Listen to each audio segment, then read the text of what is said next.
娇俏少女趴在墙角，透过窗户窥探着哥哥的房间，正上演着一场热情似火的缠绵。俏皮的她故意发出声响，惊动了屋内的一对情人。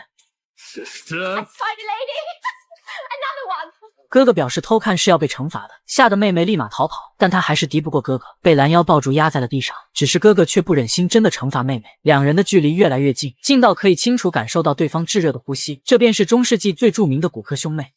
Don't you love God, Cesare? More than I love you. 他们便是波吉亚家族的卢克雷奇亚和凯撒，教皇亚历山大六世的私生子女们。而这个家族也一度被称作西方历史上第一个真正的黑道家族。在中世纪的欧洲，罗马教廷凌驾于王权之上，而教皇则拥有着至高无上的权力。彼时正值1492年，教皇亚历山大六世在老教皇去世后，机关算尽，不惜散尽家财贿赂各位枢机主教，终于登上了历史舞台。不过在加冕仪式前，新教皇铁叔将迎来一项极为重要的身体检查。他换上睡裙，坐到一张中间被挖空了的椅子上，随后侍从洗净双手，便开始检查。在验明正身后，新教皇铁叔迎来了他盛大的加冕礼，穿着由金丝手工编织而成的教皇长袍，一步步走进庄严神圣的教堂，沿途接受着虔诚信徒们的跪拜。由3重皇冠装饰而成的教皇皇冠，象征着教皇是国王和君主之父，是世界之主。而随着戴上皇冠成功加冕为新任教皇，铁叔正式开启了他在欧洲呼风唤雨的时代。只是集权力于一身，也是集仇恨于一身。铁叔在成功当上教皇后，卸磨杀驴，将曾经许诺给欧西尼主教的副秘书长职位转投给了别人，气得欧西尼主教当场开始揭发。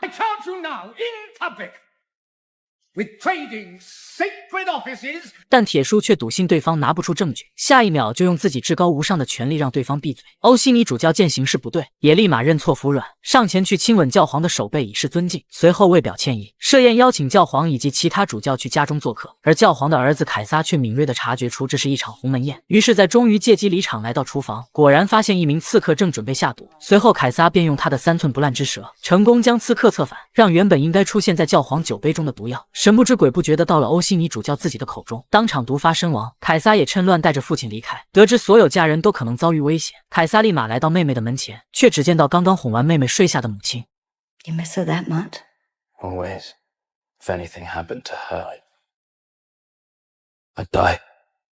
教皇看上了来忏悔的美艳少女，便要求她每天鞭打自己，从清晨直至傍晚，以此来赎清罪孽。然而每到深夜，教皇便会悄悄推开房门，来见证少妇虔诚的救赎。 Who then will forgive us, Your Holiness? God will. 教皇就此动了凡心，卑劣地将茱莉亚藏在这间庇护所，每晚通过密道来与她私会。肆无忌惮的他并不知道，这一切都被一个女仆尽收眼底。而美艳的茱莉亚彻底让铁叔沉沦，甚至安排价格昂贵的画师为她作画。这一幕正好被铁叔的女儿卢妹撞见，她猜到眼前美丽女人不可告人的身份，但懵懂天真的少女却轻易地被一条项链收买，主动与父亲的情人做了朋友。 Can I kiss you then? Only if we are to be friends. We are friends already. 直到晚上，卢妹依然把玩着那条美丽的项链，并将自己结识的这位名叫茱莉亚的新朋友告诉了母亲，却让母亲脸上的笑容瞬间凝固。 I've heard she's beautiful, this Giulia Farnese. Papa thinks so. Sure he does. And where did you meet her, Lucrezia? In Papa's rooms. 在女儿睡下后，卢妈便气势汹汹地冲进教皇的议事厅，当着众人的面指责铁叔对自己的欺骗。只因铁叔在刚刚上任教皇时就拒绝了妻子的亲热，并告诉他，作为教皇，从今往后他都要清心寡欲了。卢妈这才意识到，铁叔所说的禁欲只是针对自己。眼见话题尖锐，儿子凯撒立即清退各位主教，但以老罗为首的竞争对手们还是立刻抓住了重点，于是联合众多不满教皇的主教，准备以公然内窃的罪名让教皇下台，并且众人快速找到了目睹这一切的侍女，准备让他出庭作证。然而铁叔作为教皇，在这教廷中也不是吃素的，四处安插眼线的他很快就得知了这一情报。老罗正信誓旦旦的要找侍女出庭作证，指认教皇公然淫乱，然而却只得到一句永远无法开口的尸体。纵欲的罪名被反扣在老罗的头上，他开始连夜离开罗马逃亡。铁叔在罗马教廷的地位日渐稳固，便开始了疯狂敛财的计划。君士坦丁堡的苏丹准备将他同父异母的弟弟杰姆送来罗马被教皇监管，以收养为名，实际上要将他作为质子。苏丹不希望弟弟威胁到自己的王位，同意每年支付罗马教廷4万金币。铁叔自然不会放过这个赚钱的机会，但他的野心还远不止于此。 If he lives. What? If he dies and his body is delivered to his brother, who hates and fears him, 400,000. 40万金币的诱惑的确不小。铁叔此刻虽然还没有杀掉杰姆的打算，但着急要为女儿联姻的他，却被对方提出索要丰厚嫁妆的条件。A dowry? But of course. 年仅14的教皇之女就要承担起联姻的重任，不谙世事的她向哥哥倾诉自己的迷茫。 For I shall never love a husband as I love you, Cesare. I am afraid, dear sister, Hope does not ask you to love your future husband, merely to marry him. And if my husband proves ungallant? I shall cut his heart out with a dinner knife and serve it to you. 有大哥凯撒作为坚实的后盾，让卢妹对未知婚姻的恐惧转化为了好奇。得知好友杰姆娶过4个女人，卢妹也想知道他是如何对待妻子的。You can beat a wife but not kill her. 当听到做妻子要挨打，卢妹瞬间害怕起来。 I will not be beaten, Jem. 杰姆立马安慰卢妹，表示没有人敢打教皇的女儿，而且卢妹作为梵蒂冈城内最美丽的珍宝，杰姆发誓要用生命来守护她。只是没想到誓言竟要一语成谶，要与卢妹联姻的斯查福家族提出要索取巨额嫁妆，因为斯查福家族需要大量资金来装备军队，以备不时之需。而教皇此刻立马想到了他的移动金库。杰姆被哥哥苏丹送来罗马抚养，表面上开出了每年4万金币的生活费，背地里却偷偷告诉教皇，只要他送回的是杰姆的尸体，让自己的王位不再受到威胁，将直接送上40万金币作为酬谢。急需要嫁妆准备联姻的教皇，将暗杀杰姆的任务交给了二儿子胡安。然而悲哀的是，杰姆自从来到这里就将胡安当作最好的兄弟，却没想到要喝下他亲手送上的毒药。当场毒发的杰姆倒在了哥哥凯撒的身上，善良的他却还在为自己弄脏了他的主教礼袍而道歉。第一次用毒的胡安经验不足，导致杰姆没能当场断气，此刻还在床上痛苦的挣扎。为了让杰姆尽快得到解脱，胡安只能亲手用枕头捂死了对方。 So our sister's dowry is done. Here endeth the first lesson. 很快，罗马教廷就与君士坦丁堡完成了交易。在交付杰姆遗体的那一刻，苏丹也送上了承诺的40万金币，还追加了10万金币作为照顾弟弟的酬谢。教皇之女卢克雷奇亚的嫁妆就这样有了着落，与斯查福家族的联姻也就此提上了日程。然而，在卢妹试穿婚纱时，却得知了一条她无法接受的消息，那便是她的亲生母亲不被允许出席参加她的婚礼。教皇父亲身边坐着的将是他的情人，只因情人是贵族出身，而卢妹的母亲曾是罗马家喻户晓的官妓。斯查福家族提出她不能出席婚礼的要求。 I will make it up to you. 卢妹得知后立即找到教皇父亲，恳求他让母亲出席自己人生中最重要的时刻，但教皇却没给他商量的余地，转身离去。婚礼如期而至，卢妹带着遗憾缓缓走向她未来的丈夫，而最疼爱妹妹的凯撒也成为婚礼的主持，亲手将卢妹交给了别的男人。仪式结束后，凯撒心中冒出一股无名怒火，为了得到宣泄，他找到母亲，让她换上最隆重的华服。 The Pope forbade your presence at your daughter's wedding. He made no mention of its aftermath. 随后，凯撒便带着打扮华丽的母亲来到晚宴，弥补了卢妹心中的遗憾。教皇看到妻子的到来，瞬间变脸，只是为了顾全大局，他只好忍了下来。但新郎乔瓦尼的脸上却闪过一丝不悦。舞会持续到深夜，年幼的乔妹体力不支，趴在桌上睡着了。心疼她的哥哥直接越过新婚的丈夫，将熟睡的妹妹抱进了房间。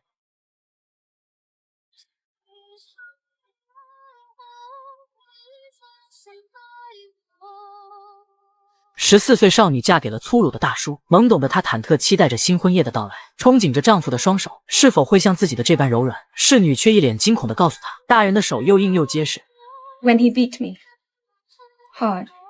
卢妹安慰侍女，表示从今以后她都不用再挨打了。但少女还是想得太天真，她不仅保护不了身边的侍女，更甚至无法保护自己。沐浴结束的卢妹坐在床边静静等待。此时屋外传来一阵急促的脚步声，但对今晚充满期待的卢妹却并未得到温柔的对待，一整晚都受尽了折磨。痛苦的卢妹一直哭到了天亮，而丈夫乔瓦尼第二天一醒来，看到床上的血迹，却更加不耐烦。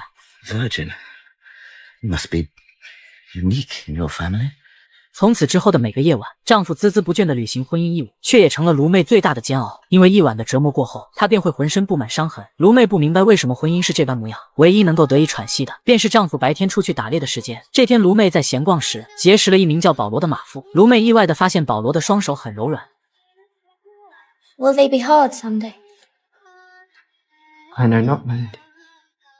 Lucrezia.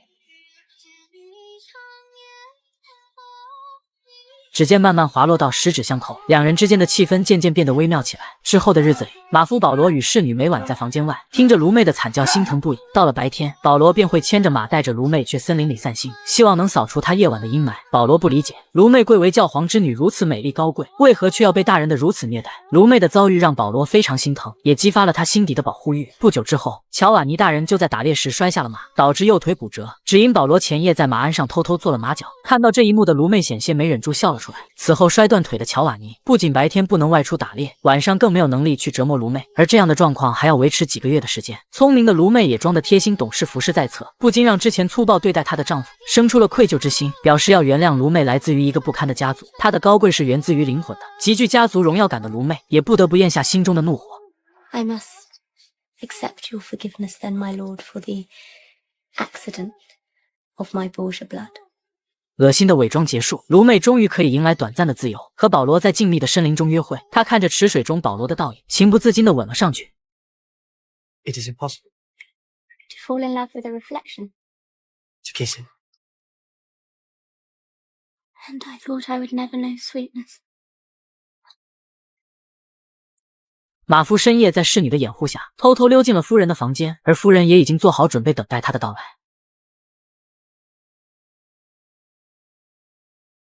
剧烈的声响吵醒了在楼下养伤的丈夫，他愤怒地从床上爬起，循着声音找了过去。 Butter, my lord's father. Good morning. 好在有侍女帮忙掩护，楼上的卢妹与马夫保罗才没有被发现。乔瓦尼的意外受伤，让长期遭受虐待的卢妹终于尝试到一丝丝甜蜜的滋味。她也在保罗的温柔中渐渐沉沦。更值得高兴的是，由于弟弟的婚礼，卢妹有了一次回娘家的机会。 Cesare!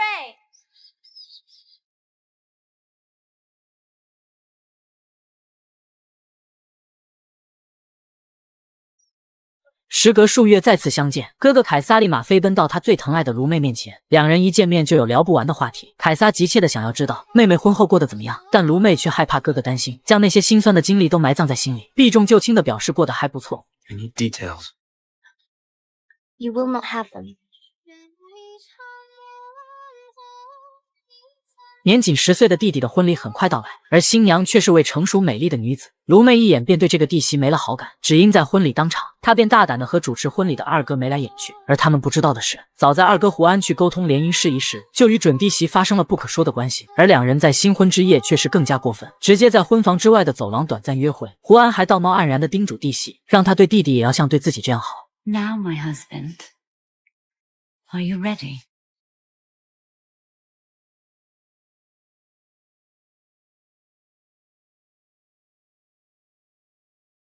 婚礼匆匆结束，卢妹对这场联姻并不看好，似乎是自己那段悲哀的婚姻让她看不到希望。但婚礼已经结束，她也不得不准备动身回到丈夫身边。而短短几天的时间，凯撒便从妹妹细微的变化中察觉了她低落的情绪，也看出她不再是从前那个无忧无虑的女孩。他逼问卢妹，乔瓦尼平时都以什么取乐？ Hunting? The marital bed? I dislike him already. 卢妹表示，丈夫最近幸运地摔断了腿，她得以有了一些自由的时间。但玩笑过后，他们都知道这只是暂时的。很快，卢妹就回到了丈夫身边，而乔瓦尼身体恢复的速度似乎比她想象的要更快一些。 My leg, thank God, is healing. So we may confirm tonight.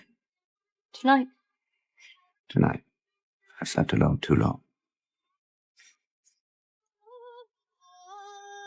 女人上床前故意在地上洒上一盆水，随后妖娆地坐在床上露出香肩。此时丈夫拄着拐杖走进来，看到这香艳的一幕，立马迫不及待，加快靠近的步伐。结果下一秒就被地上的水渍滑。卢妹立马假装上前关心。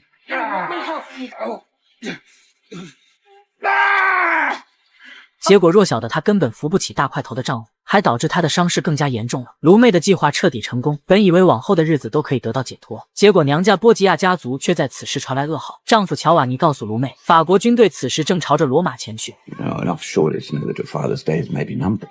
I will always be my father's daughter, sire. And unless I am very much mistaken, I do believe the Sforza armies, yours and your cousin Caterina's, were pledged to his cause. Promise did form part of the betrothal arrangement. And my lord would never renege on a promise. Cousin Katerina already has. 卢妹这才意识到，丈夫乔瓦尼打算背弃他们婚约里的条例，不出兵支持罗马教皇，甚至还要在此时讽刺一句，废黜卢妹的父亲赶她下台，就好比是除掉梵蒂冈城内的一头猪一样大快人心。如此刻薄的话语，听得卢妹直犯恶心。Perhaps your words offend me. Forgive me then for speaking so plainly.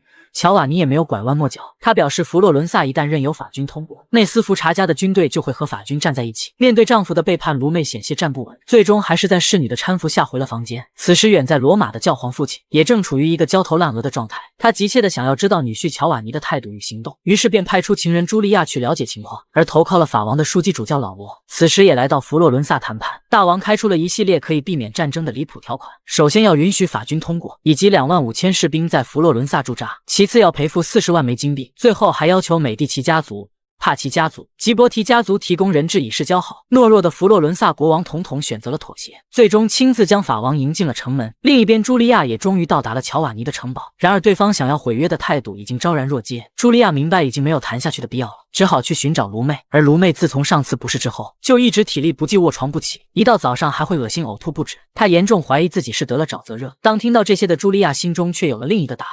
Your husband, Does he visit your bed nightly? he had a hunting accident, Julia. He has slept alone since his fall. 茱莉亚回到床前，告诉卢妹他们必须要在天亮之前离开，并且不能让任何人知道，只因她知道卢妹怀孕了，而这个孩子还不是丈夫乔瓦尼的。贵为教皇之女，卢克雷齐亚不仅有着绝世容颜，更有着清醒聪明的头脑。此时的卢妹已经怀有身孕，但却不是丈夫的骨血。清醒的她果断选择逃走。然而在和茱莉亚赶回罗马的路上，却撞上了敌人法国军队的巡逻兵。卢妹和茱莉亚就这样成了人质。但冰雪聪明的卢妹很快就将用她的魅力征服法国国王，在晚宴上初次展露了她的外交天赋。坐在法王身旁的卢妹表示，自己可以用这个酒杯为陛下算命。My mother taught me. She was a courtesan, Your Highness.Really? The prettiest in Rome. And she knew her runes. 随后卢妹便端起酒杯开始算命，她在杯中看到了2支军队短兵相接。 Is there a winner? There. And I see his face. Is it handsome, this face? No. I would not call it handsome. Is it ugly, then? No. No. 很有自知之明的法王接着问，是像自己这样丑的吗？但卢妹摇摇头，表示一点也不像。The winner that you saw in the Cup Lucrezia Was not as handsome as you, Your Highness. Nor as gracious. Nor as kind. 几个彩虹屁将法王吹得忘乎所以，于是卢妹接着抓准时机，表示其实并没有战胜者和战败者，因为在他看来战争没有赢家，想以此来说服法王放下进攻罗马的念头。然而他却没想到，眼前的法王热衷于暴力与征服，并且他还告诉卢妹，明天就将向他展示如何打下一场漂亮的胜仗。到了第二天一早，卢妹见识到了浩浩荡荡的法国军队，几乎淹没了整个地平线。法王也洋洋得意地将卢妹带到前线，展示他们研制出来的新型大炮，带着链条的炮弹，能在宽阔的地形上将敌人的前排砸得血肉模糊。而对面的罗马军队在人力与武力上与法军都有着天壤之别，显然胜负已经十分明显。于是卢妹决定在此刻冒险一搏，直接请求法王延迟大炮的发射，随后便策马奔向了对面的罗马军队。将军一遍遍催促着法王，让他下令进攻，不要延误了战机。 Your Highness, I strongly urge you to take... You will wait. I will not harm her. 此时卢妹来到罗马军队，发现领队的正是他的二哥胡安。他先表明自己已经被法王抓作人质，随后清醒地跟哥哥分析局势，目前败局已定，如果再继续只会全军覆没。但哥哥胡安却怎么都不能接受认输投降。 Then do not call it that. Call it common sense. Say the French king asks for terms. 但哥哥却不知道自己能开出什么条件。卢妹便在此刻担当起了罗马大使的职责，回到法国军队找法王和谈。他开始给法王洗脑，对面以为他要洗劫罗马，所以才出兵阻拦，但其实他只是想经过罗马去攻占那不勒斯。 I told him you were a gentleman. You had no such idea. You had no such idea, had you? No such idea. So, my brother, the Duke of Gandia, the Gonfaloniere of the Papal armies, bids you welcome to Rome. 下一刻，罗马军队调转马头，全线撤退，用一己之力守护了罗马的，正是教皇之女卢克雷齐亚。卢妹挽救了整个罗马，也见到了她日思夜想的哥哥凯撒。I've missed those hands. I have missed that face. 而当凯撒得知卢妹的丈夫乔瓦尼背叛了婚姻盟约，将卢妹置于危险的境地而不顾，表示一定会让她付出代价。这段时间的殚精竭虑和舟车劳顿，也让在特殊时期的卢妹变得虚弱，直接体力不支倒下了。凯撒还以为妹妹生病了，急得要立马去请医生，但卢妹却阻止了他。I am with child. My God. And I would keep it that way. Why? Because the child, thank God, is not my husband's. 短短的几句话，却包含着巨大的信息量。凯撒努力理解并消化才几个月未见的妹妹的巨大变化。为了保证妹妹以及肚子里孩子的安全，凯撒将她托付给了信任的修女照顾，并且开始准备帮卢妹离婚。Goodbye, sister. 另一边，法王走进教堂寻找教皇，却意外地看到罗马教皇竟穿着一身破旧布衣以及一双朴实无华的草鞋。前一秒还趾高气昂的法国国王，立马改变了态度，虔诚地跪在地上亲吻教皇的手背。Is that as we expected? Does the Pope of Rome disappoint, Your Highness? Had you hoped for gold and silver vestments? Display has its purpose, but simplicity must rule our hearts. 教皇的一席话，让法王的心灵都得到了净化和升华。此前在死对头枢机主教老罗添油加醋的描述下，教皇德不配位，应当被立马废除。但此刻法王却对虔诚的教皇十分尊敬。铁叔聪明的以退为进，化解了此前剑拔弩张的局面，也成功守住了自己的教皇之位。接着又为法王举办了盛大的加冕仪式。Supreme Pontiff of the Universal Church, we invest thee, Charles of France,with the crowns of France and the crown of Naples, and we confer our sacred blessing on thy reign. 就这样，教廷授予了法王攻占那不勒斯的合法性。作为回报，法王也宣誓永远拥戴教皇。铁叔用一生稳住了自己的教皇之位，让之前四散逃命的枢机主教们狠狠打脸。他也借此机会清除异己。Before we begin the proceedings, we would consider the penitential intention. 但法王还是留了个心眼子，提出要凯撒作为使节的身份一同前往那不勒斯。明眼人都能看出来是想把凯撒做人质，避免教皇在背后捅刀子。然而凯撒带着亲信一起，在第一个晚上就成功逃走，但他却并没有马上回到罗马，而是绕道去了妹夫乔瓦尼的城堡，礼貌地将他请过来。Where am I? All roads lead to Rome. 神圣的教堂里放了一张床垫，随后两个丰满的女人便坐了上去。男人要当着众人的面与他们亲近，以此来证明自己的实力。只因在不久前，他收到了妻子认为他是伪君子的指控。为了帮卢妹脱离婚姻的苦海，解除与乔瓦尼的婚姻关系，众人配合着演了一出大戏。卢妹当众指控乔瓦尼是个伪君子，因为教会认为只要夫妻没有圆房就可以解除婚约。卢妹表示新婚夜至今她都还是完璧之身，她的丈夫乔瓦尼似乎在哪方面是不行的。乔瓦尼立马否认，并表示是卢妹在撒谎。双方各执一词，难以辨别。秘书此刻便站出来推动剧情发展，表示按照先例，乔瓦尼大人只要向众人证明自己不是无能的，就可以证明撒谎的是卢妹。就这样，乔瓦尼被推进他们早就准备好的陷阱里。两位丰满的演员也开始上场表演，但毕竟是贵族出身的乔瓦尼，无法越过心里的那道防线，而且在这种环境下，他也确实没有十足的把握。 Enough. Give me a divorce. But on what ground? On the wedding night, I did not consummate my marriage. Did not or could not? Did not. And could not. 就这样，卢妹顺利与乔瓦尼离婚，而乔瓦尼伪君子的身份也瞬间被传遍了大街小巷，只能在罗马人民的嘲笑声中狼狈离开。几个月过后，怀胎10月的卢妹在深夜发作，开始了艰难的分娩。I will die on this bed. No, you will not. 得到消息的哥哥和母亲立马赶来，在产房外静候佳音，甚至连教皇也无法抑制内心的期待与激动，一定要来和家人们一起等消息。随着一声清脆的啼哭，卢妹顺利生下了一个儿子，教皇也迎来了他的第一个外甥。 We should thank God for all the blessings he has visited upon this. 波吉亚家族迎来了全新的血脉，整个家族的荣光与野心也将得到延续。第一季的内容也在此时落下了帷幕。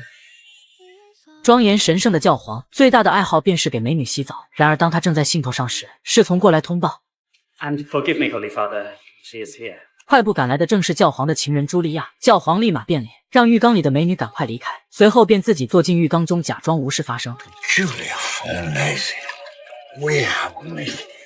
此时的美女已经从后门偷偷溜走，本以为就这样瞒天过海，然而细心的茱莉亚却还是在床单下找到了蛛丝马迹。只是她没想到，罗马教皇的放纵还远不止于此。毕竟铁叔似乎逃不过禁忌之恋的宿命。最近一个相貌清秀的小工匠引起了教皇的注意，不过他的内心十分纠结，并未轻易迈出那一步。毕竟这条罪名属实不小，只好暂时止步于深情的观望。然而这一晚，教皇睡不着，深夜出来散步，却命运般的再次撞见了清秀的小工匠。You normally work at night. Your rooms. Come here where I can see you. 小工匠忐忑地走到教皇面前，却怯生生的不敢抬头看他。Come here. I won't bite.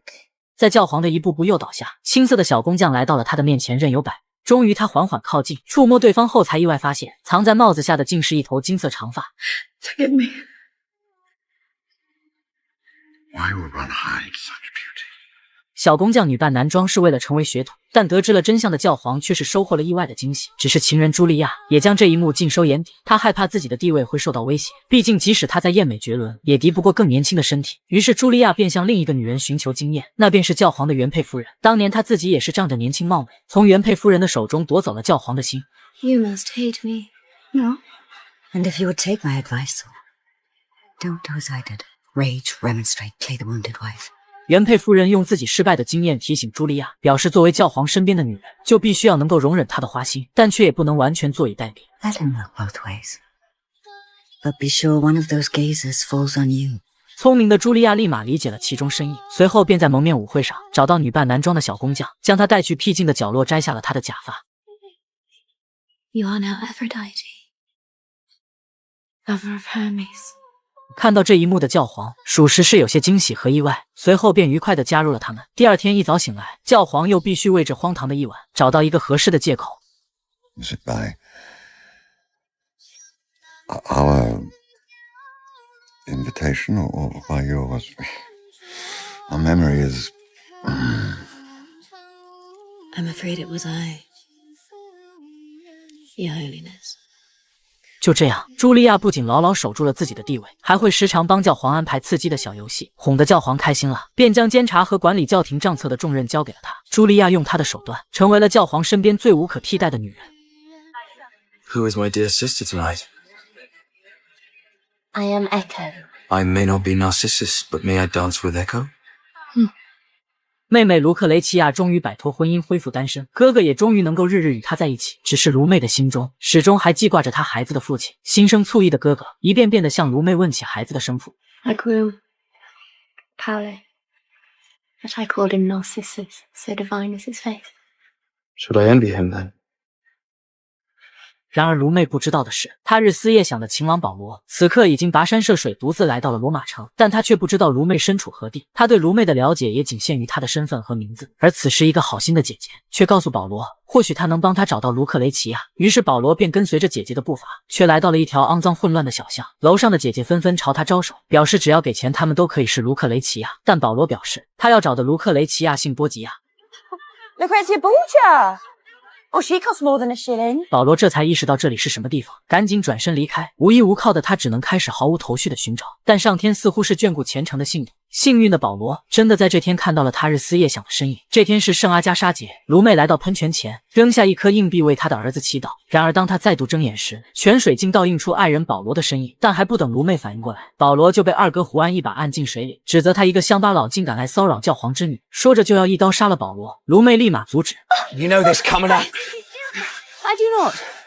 卢妹无法承认与保罗的关系，因为一旦被二哥知道真相，那保罗就真的只有死命一条。他只好用今日是圣阿加莎节为由，劝阻哥哥不要使用暴力。胡安这才答应放人，而保罗也立马诚恳地请求得到原谅，并想请对方告知要如何赎罪。 Say a prayer by this fountain at midnight.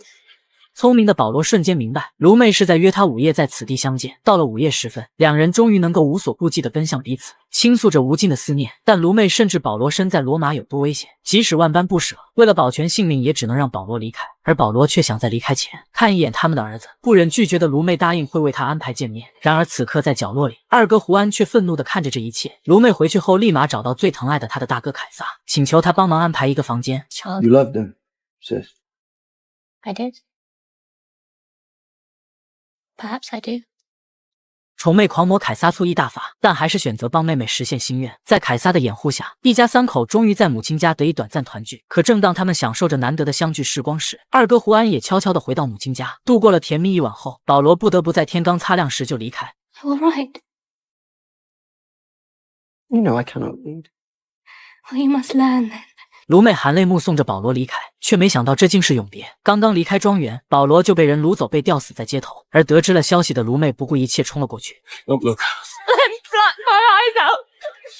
此刻的卢妹再也不想去顾及她的家族荣耀，趴在保罗的尸体上放声痛哭。她不停地责怪着自己，还以为保罗是因为自己逼她离开才心碎自尽。凯撒拿起地上的遗书想要宽慰妹妹，但卢妹拿过一看，却瞬间变了脸色。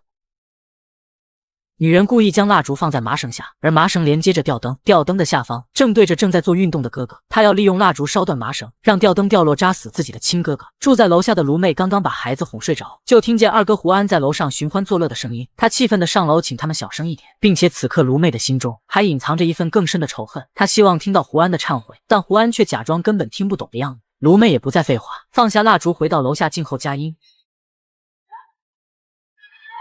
楼上传来一声惨叫，但却不是卢妹最期待看到的结果。有女朋友垫背的胡安侥幸逃过一劫，不过他看着被蜡烛烧断的麻绳，不禁冒出一身冷汗。想要他命的竟是自己的亲妹妹，而妹妹之所以这样做的原因，他也心知肚明。在胡安发现卢妹与平民保罗私会后，第二天保罗的尸体便被吊在了城门下，而身旁竟还留下了一份称是自杀的遗书。只有卢妹知道，她深爱的保罗根本不识字，这也意味着他并不是自杀。万般痛苦的卢妹甚至没有了活下去的希望。她不吃不喝也不想奶孩子。教皇父亲一听立马急了，听着宝贝大外孙的啼哭，他心疼不已，趴在女儿床边问她希望自己做些什么。Ask one. 卢妹认定是二哥胡安残忍夺走了保罗的生命。教皇找到凯撒，问清了事情的来龙去脉。此刻的答案也变得非常明显，而这个严峻的结果很可能导致兄妹就此反目成仇。而致力于壮大家族的教皇自然不希望看到这样的局面。即使胡安敢做不敢当，教皇也不会真的因为一个平民去惩罚自己的儿子。而卢妹也十分清楚自己的父亲只看重利益，心如死灰的她只好亲自动手。虽然胡安侥幸逃过了一劫，但他十分清楚妹妹的决心，不敢继续待在罗马的胡安只好恳请教皇为他安排一门婚事，嫁了出去。送走胡安的那天，卢妹与凯撒在城墙上远远地看着。A sad day to lose a brother, is it not, Cesare? 10万敌军即将兵临城下，士兵却发现御敌的大炮是陶瓷灭的。We'll have no problem beating them now, lads. We got a fucking toy cannon. 士兵一不小心说出了扰乱军心的大实话，立马被领队一刀捅死，扔下了城墙。随后领队转身警告目睹着一切的士兵，要他们务必假装这些大炮都是真的，就像这把刀上的血一样真，只为配合教皇之子凯撒演好一处空城计。原来此前法国国王在教皇的忽悠下去了那不勒斯，却发现这里瘟疫肆虐，宛若一座死城。法王也不幸感染，愤怒的他一边养病，一边计划着要去找教皇算账。终于在送胡安出嫁的这天，凯撒的亲信带来密探的消息，法王已经率10万士兵出发，扬言要用大炮将罗马的城墙轰得灰飞烟灭，并要将城内洗劫一空来弥补自己的损失。这种规模的军队，最多10天就会从那不勒斯抵达罗马。教皇听完立马有了对策。We fight fire with fire. 教皇立马下令要在10天之内制造出100门大炮御敌，然而这却是他的异想天开。就算是用上罗马所有铸造厂的所有熔炉，所有工人日夜赶工，这么短的时间也只能造出1门大炮。而且此前教皇为了庆祝节日，将所有的铜都卖掉换钱了，资金和物料都十分紧缺。没了办法的凯撒只好以假乱真。10天过后，法国国王果然带领10万军队直逼罗马城下。凯撒在此刻打开了城门，代表教皇出城与法国国王谈判。此刻与法王为伍一同来复仇的，还有卢妹的前夫乔瓦尼以及他的表姐卡特琳娜。面对善战的强敌，凯撒却表现得十分镇定。Your Highness is indeed welcome to march on past Rome. 想要将罗马夷为平地的法王，自然是不会答应这一提，表示他的大炮12个小时之内就能攻破他们的城墙。Perhaps my cannon will make their statement first. 只见城墙上的一面面旗帜落下，露出了被遮挡的大炮。领队一声令下，大炮也被缓缓推出了城墙。法王一行人瞬间就看傻眼了。身后的将军也表示，他们的火炮还在整编中，若是对方开火，他们就只能成为肉糜。The Rhine Pass. Retreat! Retreat! 危机再次接触，凯撒聪明地用空城计拯救了罗马，回来却告诉教皇，他要将所有的钟都熔掉。Why melt it down? To make cannon. Real cannon this time. 战事平息，但教皇还是不想继续与斯福扎家族为敌，于是派出凯撒作为使者，表示卡特琳娜能来到罗马向教皇认错，便可以原谅他们这一次的鲁莽。然而凯撒到达卡特琳娜城堡当晚，就被请进了他的卧室。Indelicate, Cardinal. To invade a lady's chamber. I was led here. By whom? Your manservant. 这样的局面已经分不清楚究竟是谁落入了谁的陷阱。教皇之子凯撒本准备离开，但斯福扎家的卡特琳娜却表示，她要大声呼救叫来卫兵。So then, 3.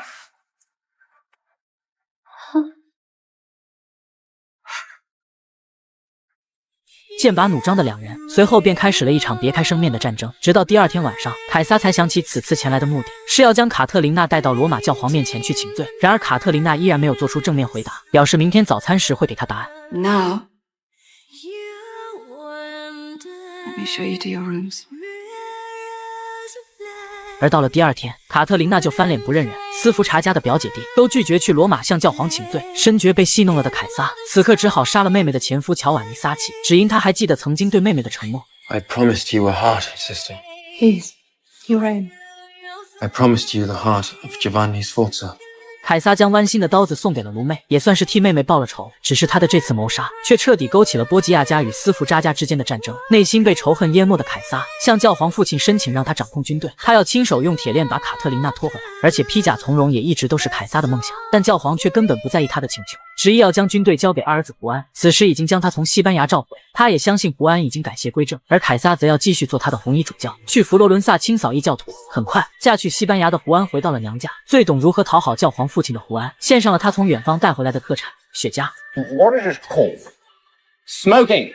Smoking, indeed. Well, 教皇认为儿子通过这次联姻成长了很多，但很快纨绔的胡安就会狠狠打他的脸。胡安率领教皇卫队，很快来到了卡特琳娜的城堡。卡特琳娜身披戎装出城迎战，然而在战前谈判环节，胡安却不讲武德，直接掳走了他15岁的儿子当做人质，甚至开始百般虐待。身披铠甲的女人却掀起她的裙摆，只因敌人俘虏了她的儿子肆意凌虐。 You can take my son. But do you see? Here needs to produce 10 more sons, and they will hunt you down.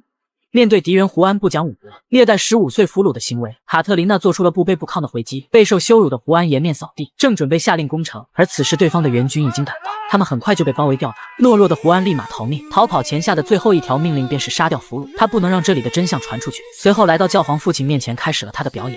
We fought long and hard. I got hit by an arrow in the leg. I could not move, but we fought on, back to back, then cried for God, for Alexander, as they perished. But I fell.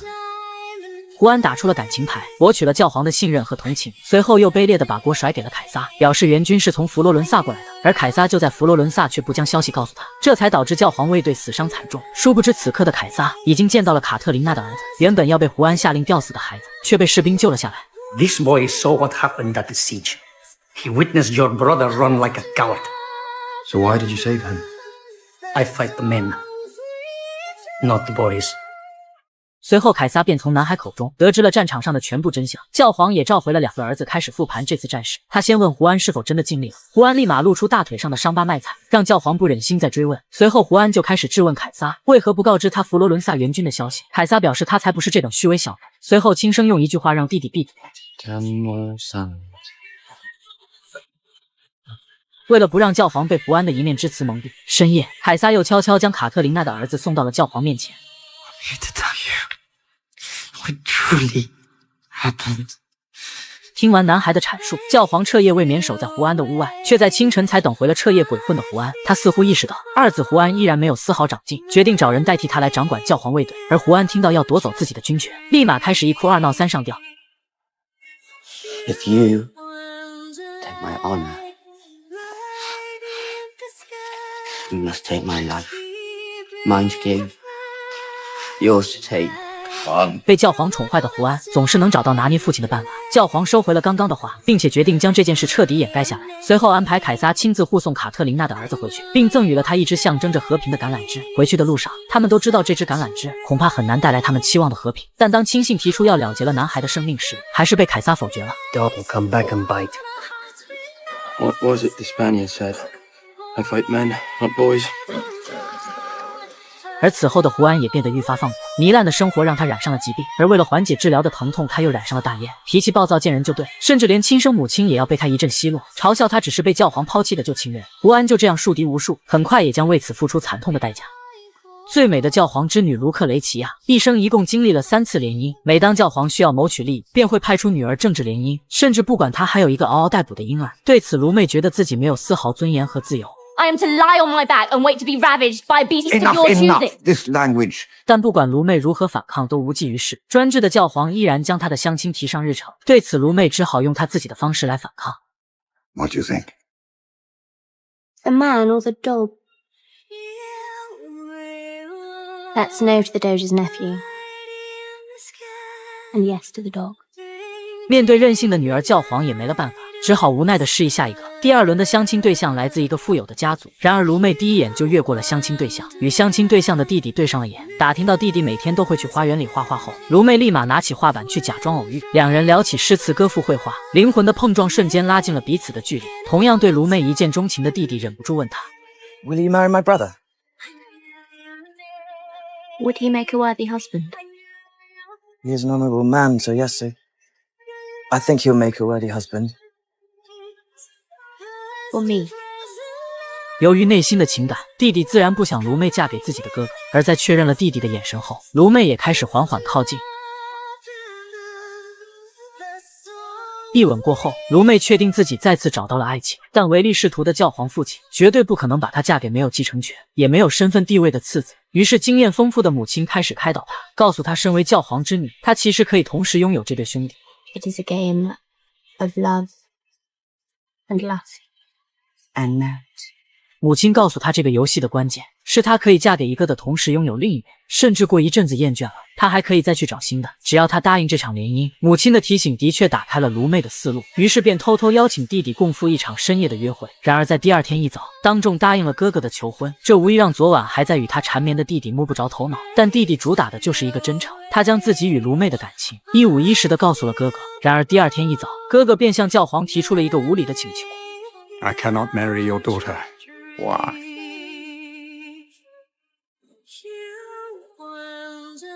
Holy Father, I wish to marry your daughter. 教皇也不拐弯抹角，直接拒绝，表示他只是一个一无所有的次子，有什么资格来求娶教皇的女儿？于是他一气之下取消了婚约。 And damn yours! And you! 于是，在下一任相亲对象到来之前，卢妹的日子也算是能够消停了。接下来最重要的事，便是儿子的受洗仪式。男人抱着妹妹的孩子，将她悬空在2楼的栏杆上，全然不顾孩子的啼哭，以此来吓唬妹妹和孩子。Leave my baby alone. 看到对面的大哥目光凶狠，胡安甚至丢下孩子的衣物当作挑衅。在斋戒结束后，卢妹的孩子终于迎来了迟到的受洗仪式。在他的强烈要求下，大哥凯撒作为孩子的教父，与外公教皇一同主持仪式，众人都沉浸在喜悦的气氛之中。二哥胡安却心思歹毒，讽刺卢妹的孩子不过是个卑贱的私生子，而他将马夫保罗吊死的那一刻，才是这个孩子真正的洗礼。卢妹提醒他别忘了身份。 We are all bastards. You, me, our brothers, we are all bastards. Yes, perhaps. But we are Borgia bastards. 胡安认为出生在波吉亚家便让他高人一等，更不是这个小屁孩可以相提并论的。随后又戏弄卢妹做事要摔死孩子。在赶走了胡安后，大哥凯撒立马来到卢妹的房间，而卢妹开口的第一句话便是想让凯撒教教他怎么使用毒药。 I would happily kill tonight. And break your father's heart. Will that be the consequence? Indeed. 凯撒也一直忍受着父亲的偏心，对误入歧途的弟弟偏爱有加，而懂事省心的他却从来得不到疼爱，无法去做自己喜欢的事情，被教皇亲赐的神职束缚了自由。卢妹似乎也看出了哥哥的为难。 No killing then. Hearts may yet be broken. Not yours. 此时卢妹发现教皇父亲突然出现在身后，凯撒直言他的弟弟胡安正在走向毁灭，整日饮酒作乐，还滥杀无辜，树敌无数，甚至最后会拉着整个家族一起陪葬。然而教皇却表示，作为哥哥，凯撒应该爱护自己的弟弟。 Will love make him a better man? Don't let envy rule your heart. So I am my brother's keeper. Yes. 教皇直到此刻还认为凯撒是因为嫉妒弟弟得到的宠爱，却不知此刻的胡安正在楼下实施受刑。教皇纵容过度，身为哥哥的凯撒只好替天行道。他以道歉为由，深夜将胡安约了出来，却趁着四下无人，将刀捅进了亲弟弟的身体。 The Borgias We never forgive.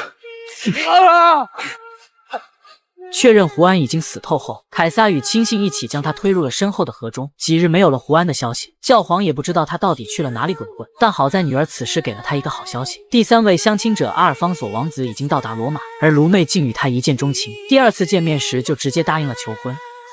You may kiss me on the cheek. 这可把教皇高兴坏了。然而他刚刚走出教堂，就从主教们的口中传来噩耗。妹妹看着亲哥哥的尸体，不仅哭不出来，反而有点开心。父亲大声斥责他冷血无情。What would you have me say? You know what he did to me, what he took from me, you all do. I have wished him dead 1,000 times. And now you want me to mourn him. 教皇知道卢妹心中仇恨，不好再强求什么，接着又开始向凯撒发难，指责他难道亲弟弟死了都挤不出一滴眼泪吗？ I wept them all out for him long ago. I watched him fail, and I wept. You should know you were there. Still, you granted him your every favor. 教皇没有想到，他本以为和睦的家庭内部已经如此溃败不堪，而此时的他还沉浸在痛失最爱的儿子的悲伤中，不禁向孩子的母亲问出心中困惑。And you? Would you have had him dead? No. He was our son. There were times, many times, when I wished that he had not been born. 认定胡安是被人谋杀，教皇坚持要找出真凶，再安葬儿子告慰亡灵。他几天几夜没合眼，守在儿子身旁，等待着查询的结果。此时的凯撒却和妹妹躺在一起，心有所想。不知真相的卢妹想让凯撒答应她一件事。I would ask you to marry me. As you wish. We shall run away. Change our names, perhaps. To Alfonso. Yes, I know. 凯撒只是借机说出内心真实想法，但他这一次却不能答应卢妹的请求，因为马上他就将褪去主教的服饰。凯撒找到父亲，告诉了他找到了杀死弟弟的凶手。Well, then tell us. You truly wish to know? 虽然不敢相信心中猜想，但教皇显然已经知道了答案，可他无法接受这个兄弟残杀的结果。凯撒也在此时请求父亲解除他的主教职务，并交出了象征着身份的红宝石戒指。随后凯撒火速为胡安准备好了葬礼，因为他要将妹妹的订婚仪式提上日程。而在众人欢歌悦舞的仪式上，教皇却枯坐在儿子的尸体旁。他缓缓起身，抱起仿佛还是孩童时期的儿子，独自走进了花园中，随后亲手在一旁挖出一个大坑，将儿子的肉身安放于此。 Grant him peace. 随后，教皇满身泥土地走进舞厅，叫走了凯撒，要与他单独谈谈。他终于意识到，如今的局面都是他的纵容与偏袒造成的，不禁为此忏悔，也终于说出了没有疼爱凯撒的原因。You are too much like me. A man feels less favor for his own image reflected. If I cannot have your affection, can you at least grant me your forgiveness? I 说着话的教皇突然开始抽搐，而一旁为他试毒的侍从也已经七窍流血，教皇也口吐鲜血倒在了地上。